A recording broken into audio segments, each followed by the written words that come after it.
This channel does not promote any violent, harmful, or illegal activities. All content provided by this channel is meant for an educational purpose only. বড় সিদ্ধান্ত জাতীয় নির্বাচন কমিশনের, এখন থেকে আধার বা প্যান কার্ডের ভিত্তিতে আর নতুন ভোটার কার্ড নয়, এমনকি বয়স সংশোধনও গৃহীত হবে না আধারের তথ্য। বিহার ভোটের আগে সিদ্ধান্ত জাতীয় নির্বাচন কমিশনের, গ্রহণ করা হবে শুধুমাত্র বার্থ সার্টিফিকেট, অনুমোদিত বোর্ডের অ্যাডমিট কার্ড। দেশ জুড়ে আধার জালিয়াতির মধ্যেই সিদ্ধান্ত জাতীয় নির্বাচন কমিশনের। এর পাশাপাশি আরও একটা খবরে নজর রাখতেই হচ্ছে, ভোটমুখী বিহারে ভোটার তালিকা সংশোধনের ফলে কয়েক কোটি ভোটারের নাম বাদ যেতে পারে, আশঙ্কা প্রকাশ করে সুপ্রিম কোর্টে মামলা অ্যাসোসিয়েশন ফর ডেমোক্রেটিক রিফর্মসের।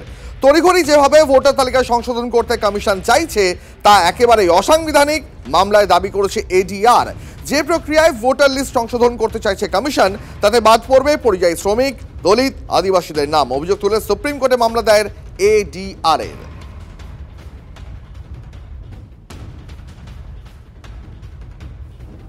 এদিকে বিহারে ভোটার তালিকা সংশোধনের নির্দেশিকার বিরোধিতায় বাংলার সাংসদ মহুয়া মৈত্র।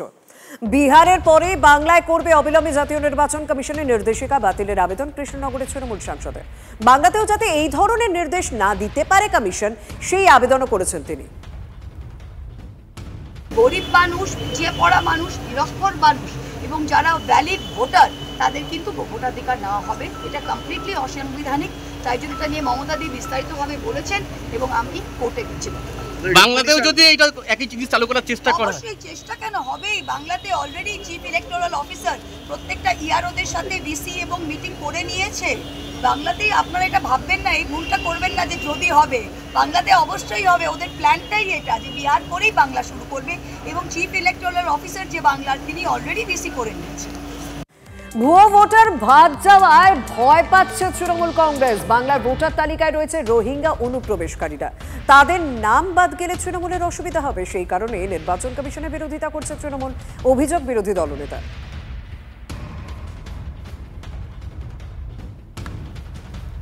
ভয় মানে এখানে ভোটার লিস্টে প্রচুর রোহিঙ্গা মুসলমানের নাম আছে, যারা শরণার্থী নয়, অনুপ্রবেশকারী, তাদের নাম বাদ চলে যাবে। তাদের নাম বাদ চলে গেলে অসুবিধা হবে। মমতা ব্যানার্জির ভোট ব্যাংকে 12-14 বছরের বাচ্চারও নাম আছে, সেই সব লোকের নাম চলে যাবে, ভয়ে তাই করছে। ভুয়া ভোটারদের নাম বাতিল হয়ে যাবে। এর ফলে যে 20% ভোট এদিক ওদিক করে এবং বিকেল 4টে থেকে 6টা পর্যন্ত ক্যামেরা বন্ধ করে যে ভোট হয়, সে ভোট হবে না, তাই সমস্যা হচ্ছে। গড়ফার দিকে নজর রাখতে হবে, কারণ রাতের অন্ধকারে গড়ফায় তৃণমূল কংগ্রেসের 21শে জুলাইয়ের পোস্টার ছিঁড়ে ফেলার অভিযোগ। শীতলা মন্দির সহ আশেপাশের এলাকায় তৃণমূল কংগ্রেস কর্মী সমর্থকরা তারা পোস্টার লাগিয়েছিলেন 21শে জুলাইয়ের সমাবেশের আগে। সেই পোস্টার রাতের অন্ধকারে ছিঁড়ে ফেলা হয়েছে।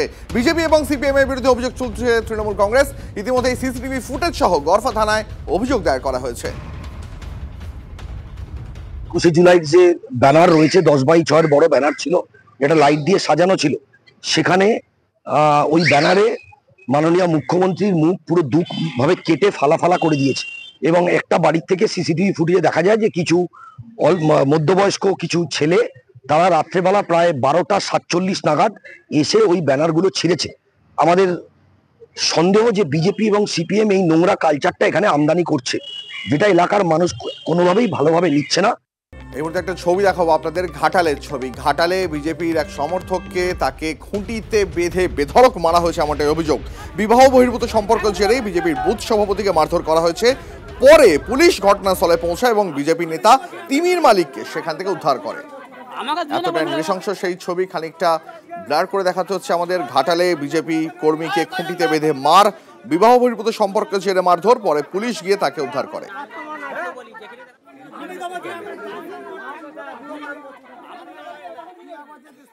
বিজেপি তো অসুর শক্তিকে নিয়ে বেশি ব্যবহার করে বিজেপির লোকগুলো, সেটা পরিষ্কার মানুষ বুঝতে পারছে।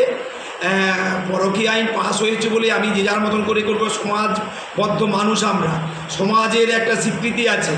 আমার পাশে বাড়ির মা বোন ভাইয়েরা আছে, তারা আছে, সবাই দেখবে। আর তুমি পরকীয়া করবে, এটা সমাজ কিন্তু মেনে নেবে না। সমাজ এটা মেনে নেবে না, তারই প্রতিরোধ হয়েছে। পার্টি এই ধরনের কোনোরকম ব্যবহার পছন্দ করেনি, এরকম নেতাদেরও পছন্দ করেনি। কেউ যদি এসব করে থাকে তার ব্যক্তিগত ব্যাপার, তো আমরা চাইবো যে তাকে আইনি ব্যবস্থা হোক। আর আমরা এই ধরনের কার্যকর্তাকে পছন্দ করি না। যদি বাস্তবে এই ধরনের করে থাকে তাহলে পার্টি অবশ্যই উপযুক্ত ব্যবস্থা নেবে। কাটোয়ার রাজুয়ায় বোমা বিস্ফোরণের খবর আপনাদের সামনে তুলে ধরেছিলাম। এই ঘটনায় আরো 5 জনকে গ্রেপ্তার করা হলো। এই নিয়ে ধৃতের সংখ্যা বেড়ে হলো 6। বিস্তারিত জানাবের সঙ্গে রয়েছেন কৌশিক। কৌশিক, এই নতুন যাদেরকে গ্রেপ্তার করা হলো তাদের কোনো রকম পরিচয় পাওয়া গিয়েছে? কি জানা যাচ্ছে এখনো পর্যন্ত তদন্তে? দেখো, আজকে যে ধৃত 5 জনের এখনো পর্যন্ত রাজনৈতিক পরিচয় নিয়ে একদম বলা যেতে পারে যে রাজনৈতিক চাপার উঠন একদম তুঙ্গে। তৃণমূল দলের তরফ থেকে বিধায়ক একদম অভিযোগ করছেন যে তারা এই অর্থাৎ এই ধৃত 5 জনই হচ্ছে সিপিআইএম দলের। পাল্টা সিপিআইএম দলের তরফ থেকে একদম সরাসরি অভিযোগ করা হয়েছে যে 5 জনই তারা তৃণমূল দলের এবং তারা তৃণমূল দলের সমর্থক। এমনকি ধৃতদের মধ্যে একজনের ছবি রয়েছে কেতুগ্রামের যিনি বিধায়ক শেখ শাহনাজের সঙ্গে। এবং এর পাশাপাশি তোমাকে জানিয়ে রাখি, আজকে 5 জনকে কাটোয়া আদালতে তোলা হয়েছিল। এর মধ্যে একজনের 5 দিনের পুলিশ হেফাজত এবং সেই সঙ্গে বাকি 4 জনের জেল হেফাজতের নির্দেশ দিয়েছেন বিচারক। ধন্যবাদ। বোম ফুটেতাম না জানেন, বিখ্যাত হয় বলার কিছু নাই জানেন তো। তারা যেন বোম বাঁধছে, হ্যাঁ তাদের তো মনের কথা বলতেন, কিন্তু এতদিন বাঁধেনি, আজ বাঁধছে কেন? ও কতদিন বাচ্চা ছিল তো, একবার কোথায় চুরি না কি করেছিল শুনলাম, যে ধরেছিল জেলে ভরাছিল তো। আমার ওইরকম অন্যায় কাজ করে গায়ের একটা দুর্নাম, আমরা বলছি বিশাল দুর্নাম গায়ের। বালির শ্রমিক আমরা, হ্যাঁ আমরা ঘাট চালাচ্ছি, আমাদের কোনো অসুবিধা কোনো কিছু হলে আমি চলে যেতাম। ওরও ছেলেগুনাকে কত না করতে বলে তাও তো জানতাম না। এবেলা ঢুকতো বাড়িতে জানতাম। এবেলা ধরেন যাদের বাড়ি তারা তো সব জানতো। কার বাড়ি এটা? এটা ধরেন মন্টু শেখের বাড়ি। এবেলা আমরা দাদা আমরা তো জানি না যে এখানটায় বোমা বানছি, তাহলে আমরা একটা ফোন করে আমরা তাও বলতাম। একটা ছেলে ওই এইদিকে বেরিয়ে কিন্তু পালিয়ে গেছিলো, তুফান বলে ছেলেটার নাম, বেরিয়ে পালিয়ে গেছিল। সিভিল পুলিশ আসি ছেলেকে ধরলো, সিভিল পুলিশ আসি ধরি তখন ওই দোকানটা আছে, ওই দোকানটার ওইখানটাতে দাঁড়াইলো। এবেলা তাহা করতে করতে শুনলাম এইখানটায় একটা লোক মৃত্যুদেহ পড়ে আছে।